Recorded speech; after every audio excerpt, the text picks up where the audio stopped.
నమస్తే, welcome to పూరా local. నేను మీ సంపత్ కుమార్. మరో 2 రోజుల్లో కేంద్రం మంత్రివర్గ విస్తరణను చేపట్టే అవకాశం కల్పిస్తోంది.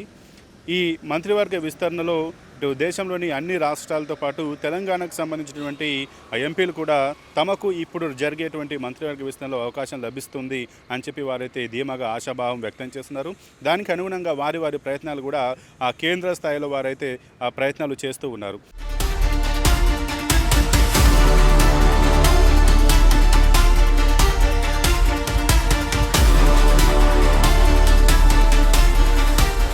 ఇప్పటికే తెలంగాణలో మొన్న జరిగినటువంటి ఎంపీ ఎన్నికలలో 8 మంది ఎంపీలు గెలిచారు. అందులో కిషన్ రెడ్డి, బండి సంజయ్, డీకే అరుణ, ధర్మపురి అరవింద్, ఈటల రాజేందర్, గోడం నాగేష్, విశ్వేశ్వరరెడ్డి అలాగే రఘునందనరావు 8 మంది ఎంపీలు గెలుపొందారు. వారిలో ఇద్దరు, కిషన్ రెడ్డి ఇప్పటికే కేబినెట్ స్థాయిలో కేంద్ర బొగ్గు గనుల శాఖ మంత్రిగా కొనసాగుతున్నారు. అలాగే బండి సంజయ్ కూడా కేంద్ర హోం సహాయ శాఖ మంత్రిగా కొనసాగుతున్నారు. ఇక మిగిలిన 6 మందిలో 6 మంది మాత్రం తమకు ఈసారి జరిగేటువంటి మంత్రివర్గ విస్తరణలో ఖచ్చితంగా ఏదో ఒక పదవి పొందాలి, సొంతం చేసుకోవాలని కూడా వారి ప్రయత్నాలు చేస్తున్నారు. వారి యొక్క పెద్దలను ప్రసన్నం చేసుకునేటువంటి ప్రయత్నాలు కూడా పెద్దగా భారీ ఎత్తున ఇప్పటికే మొదలుపెట్టారు. ఈ నేపథ్యంలో కేంద్రం తెలంగాణకు 2 మంత్రి పదవులు ఇవ్వాలని చెప్పి మంత్రి పదవులను ఇచ్చేటువంటి అవకాశం అయితే కనిపిస్తుంది. అందులో ఒకటి కేబినెట్ స్థాయిలో, డైరెక్ట్ కేబినెట్ స్థాయిలో ఉంటే మరొకటి మాత్రం సహాయ మంత్రిత్వ శాఖగా ఉండే విధంగా ఉన్నట్టుగా తెలుస్తుంది. అందులో ముఖ్యంగా బీజేపీకి సంబంధించి 2 వ్యక్తుల పేరు అయితే ప్రముఖంగా వినిపిస్తున్నాయి. అది కూడా బీసీ సామాజిక వర్గానికి చెందినటువంటి మాజీ మంత్రి ఈటల రాజేందర్ అలాగే ధర్మపురి అరవింద్ ఇద్దరి పేరు కూడా బలంగానైతే వినిపిస్తున్నాయి. ఇక వీరితో పాటు ఒకవేళ కేంద్రం కనుక మహిళకు స్థానం కల్పించాలని భావిస్తే ప్రస్తుతం బీజేపీ మహిళా జాతీయ ఉపాధ్యక్షురాలుగా కొనసాగుతున్నటువంటి డీకే అరుణ పేరు ప్రముఖంగా వినిపిస్తుంది. అలాగే ఎస్టీ హోదాలో ఎస్టీకి సంబంధించి ఒకవేళ మంత్రి పదవి ఇవ్వాలని చెప్పి భావిస్తే మాత్రం ఆదిలాబాద్కి సంబంధించినటువంటి గోడం నాగేష్ పేరు కూడా అయితే వినిపిస్తుంది. ఇంకా ఎవరెవరు వారి ప్రయత్నాలు అయితే చేస్తూ వస్తున్నారు. ముఖ్యంగా బీసీ సామాజిక వర్గంలో ఈటల రాజేందర్ అలాగే ధర్మపురి అరవింద్ పేర్లు బాగానైతే వినిపిస్తున్నాయి. అలాగే విశ్వేశ్వరరెడ్డి, రఘునందనరావు కూడా వారి ప్రయత్నాలు కూడా కేంద్ర స్థాయిలో చేస్తూ ఉన్నారు. కానీ ముఖ్యంగా మాత్రం ఒకవేళ అవకాశం వస్తే వీరిద్దరికే, ఈటల రాజేందర్కి అలాగే ధర్మపురి అరవింద్ పేరు మాత్రం ప్రముఖంగా ఉంటుంది. వారికి అవకాశం కల్పిస్తారని చెప్పి కూడా అందరూ భావిస్తూ ఉన్నారు.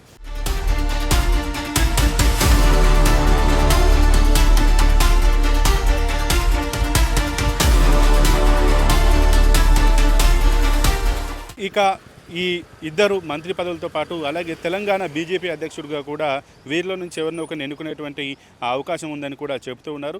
6 ఎంపీలలో ఈ 2 కేంద్ర మంత్రి పదవులు పొందగా మిగిలిన వారిని ఒకరిని బీజేపీ రాష్ట్ర అధ్యక్షుడిగా చేసేటువంటి అవకాశం ఉన్నట్టుగానైతే తెలుస్తుంది. ఇక ప్రస్తుతం కేంద్ర మంత్రిగా ఉన్నటువంటి కిషన్ రెడ్డి కూడా ఇంకా ప్రాధాన్యత కలిగేటువంటి పదవి ఇచ్చేటువంటి అవకాశం ఉన్నట్టుగానైతే ఇప్పటికే ఆయన చాలా వరకు కూడా కేంద్ర మంత్రుల్లో చాలా వరకు ఆయన స్థానాన్ని సుస్థిరం చేసుకున్నారు.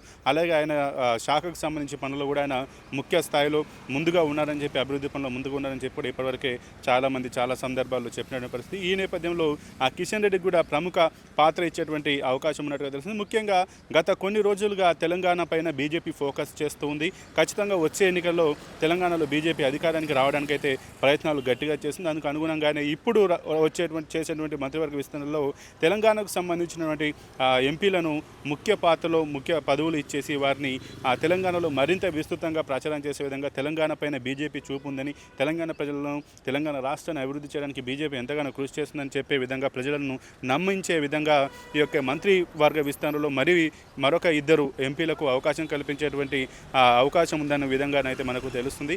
ఏదేమైనా బీజేపీ మాత్రం తన స్ట్రాటజీతో ఈసారి తెలంగాణలో ఖచ్చితంగా మేము వచ్చేటువంటి ఎన్నికల్లో అధికారంలోకి వస్తాం, బీజేపీ తన స్థానాన్ని పొందుకుంటుంది. ఇప్పటికే 8 మంది ఎమ్మెల్యేలు గెలిచారు. మొన్న జరిగిన ఎంపీ ఎన్నికల్లో 8 మంది ఎంపీలు కూడా గెలిచారు.